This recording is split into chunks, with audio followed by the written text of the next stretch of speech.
Vaccinées contre la Covid-19, 4 500 personnes âgées de 18 ans et plus, et notamment celles atteintes de maladies chroniques. C'est l'objectif du district sanitaire de Kwasi-Kwasi-Kro dans la région d'Unzi, dans le cadre de la campagne nationale qui dure jusqu'au 16 février prochain.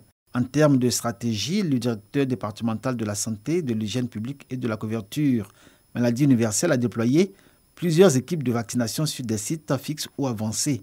Également des équipes mobiles pour sillonner tous les villages du département. Avec l'aide de monsieur le proviseur, après la sensibilisation des enseignants et des élèves, le lycée à 100%, je pourrais dire, se fait vacciner tous les jours. L'évolution est bonne, les élèves sont convaincus, les enseignants sont convaincus et ça se passe très bien. Je demande à la population de se faire vacciner, de continuer à se protéger. Il y a eu la première dose, nous allons faire la deuxième dose. L'État même envisage de faire une troisième, une quatrième dose pour que la protection soit optimale. La campagne de vaccination contre la Covid-19 dans le département de Kwasi-Kwasi-Kro s'accompagne d'une mobilisation communautaire. Les groupes sociaux professionnels y sont associés dans une perspective de forte mobilisation des populations. Les enseignants et leurs apprenants, les leaders d'opinion et de communauté, les groupements et associations de jeunesse et de femmes, tous sont parties prenantes dans cette campagne. Par rapport à l'objectif de 3 millions de personnes à vacciner dans toute la Côte d'Ivoire, ici à Kwasi-Kwasi-Kro, nous avons un objectif de près de 4 500 personnes à vacciner. Il faut dire que selon la progression de J1 jusqu'à J6, nous sommes effectivement au niveau de la tendance à près de 35%. À côté des gestes et comportements barrières, la vaccination est le levier supplémentaire pour limiter, voire éradiquer l'épidémie et ses conséquences sur la santé. Les autorités gouvernementales envisagent un taux de 70% de personnes vaccinées, en milieu urbain comme en milieu rural.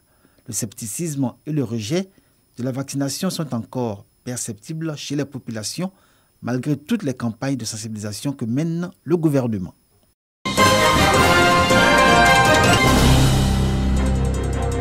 Le diabète et l'hypertension artérielle continuent leur avancée meurtrière dans le monde.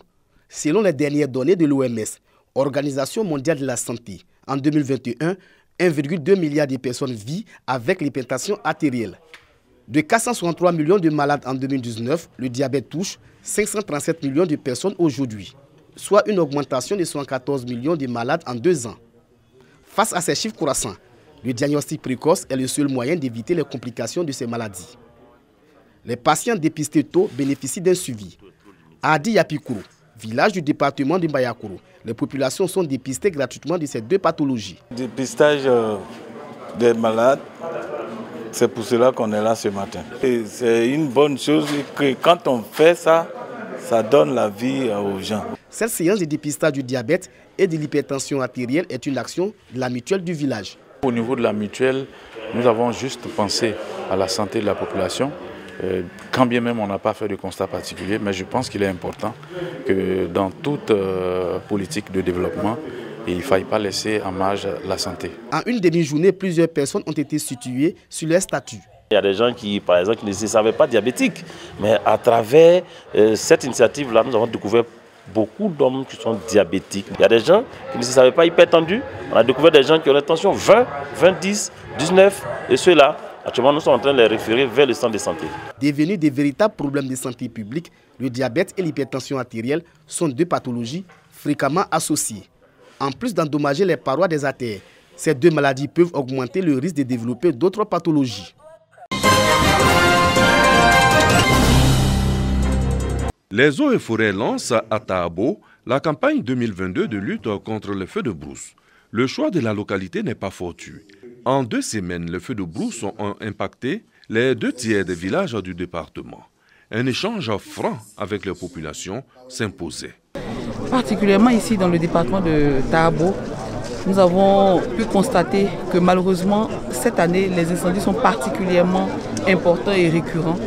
Donc il était très important que je puisse venir appuyer le comité national de lutte contre les feux de brousse avec l'appui des autorités préfectorales pour que nous puissions avoir un échange franc. Tolérance zéro. Les auteurs de feux de brousse vont subir la rigueur de la loi. Le comité de lutte, avec à sa tête le préfet du département, sera intraitable. Désormais, c'est la tolérance zéro pour toutes les initiatives ou pour tous les acteurs volontaires ou involontaires de feux de brousse. Nous serons intransigeants. Nous allons confirmer tout cela par un arrêté préfectoral à la charge donc des chefs de village pour les appliquer, sur lequel nous allons également veiller. Cette cérémonie marque l'activation des comités de lutte contre le feu de brousse sur l'ensemble du territoire ivoirien.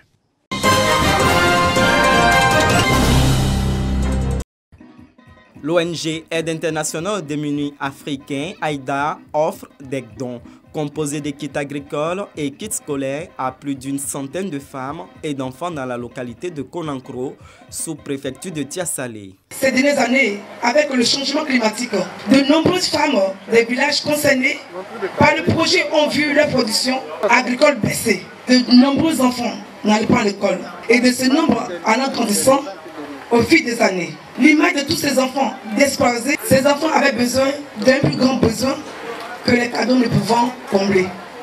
C'est l'avenir. Et cet avenir, c'est l'école.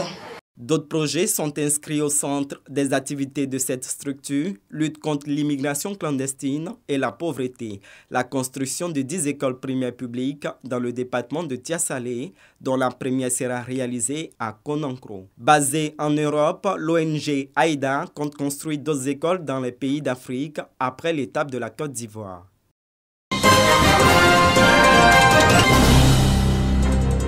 Journée dédiée à la paix et à la cohésion sociale à Kawara, département de Ouangolo-Dougou. Ici, l'essentiel, c'est la famille, l'essentiel, c'est la Côte d'Ivoire, l'essentiel, c'est notre département. Donc après les élections, alors nous essayons de recoller les morceaux s'il y en a pour qu'ensemble nous puissions regarder dans la même direction. Kango Traoré et Ouattakama Ferima ont, au nom des femmes de la localité, relevé la nécessité d'enraciner la paix et le vivre ensemble au profit du terroir commun. Les jeunes ont pour leur part souhaité leur insertion dans le tissu économique et social, l'oisiveté étant la mère de tous les vices. Souvent, c'est le manque de travail, le manque de projets qui font que souvent les jeunes vont s'engager dans certains trucs. Si les projets là arrivent, ça va permettre vraiment aux jeunes d'avoir des emplois, pour pouvoir changer de mentalité. Dans le mois, on tient au moins 2 réunions avec les jeunes de Kawara et même la sous-préfecture de Kawara qui vont dans le sens vraiment du bien-être social. Tunkara Moussa, cadre de la région, appelle les filles et fils de Kawara à cultiver les vertus cardinales de paix et de la cohésion sociale, socle de tout développement.